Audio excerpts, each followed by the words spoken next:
All right, guys. Now we're going to touch on the second male example of losing fat. We're going to roll through it really fast because I've already touched on everything that you need to know. If you need to know anything else, rewind the last two lectures, rewatch them because we talk about the concepts in there. We're going to roll through two examples so you get the hang of this. So this is a 19-year-old male. They're 5'11". They have 190. They have 190 pounds. They are 190 pounds, and just like that last female, they are also lightly active. Typically speaking, just categorize yourself. It doesn't have to be, exactly on point. So calculate them. They are 2,611 calories at their maintenance calories. So we take 500 from that because they're a little bit on the higher end. We're going to round that up to about 21. So 2111 calories per day. Calories a day would be their calorie target to lose fat, about a pound a week. Whoa. A little hair falling from the ceiling there.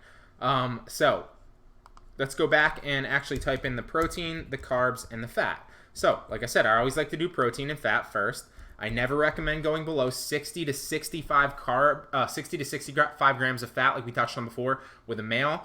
This person's a little bit higher, but I'm going to recommend that they go 65 grams of fat here.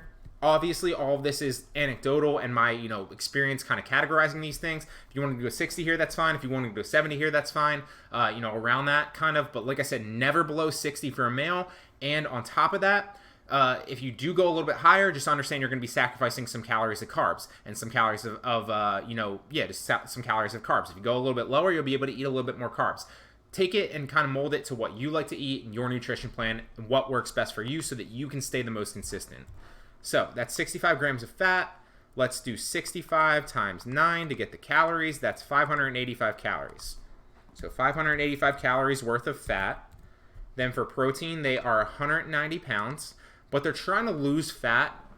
So I wouldn't necessarily put them all the way up to 190 grams of protein. You could, and that's totally fine. Actually, protein and hitting your protein intake is a lot more important, believe it or not. Even though adversely people think it's more important when you're building muscle, it's actually more important when you're losing fat to maintain that muscle. However, I'm not going to put them at 190. Let's go 175 here as starters. Maybe this person's not as built. They're not, fully chiseled.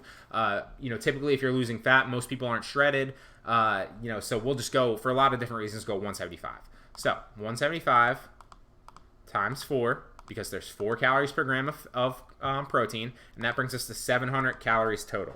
So then, how do we get the calories for carbs? Like before, we add 700 plus 585, and we take that from the maintenance calories. So 211 minus 700 minus 585. 211 minus 700, whoop, that's not it. 211 minus 700 minus, 585? And that equals 826 calories of carbs. 826 calories of carbs, which then equates to, if we divide this by 4 to get the carbs, 4 calories per gram of carbs, 206 carbs that this guy can eat a day.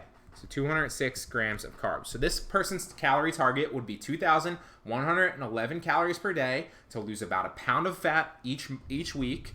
And then, whoa, big thunder outside, big storm, crazy.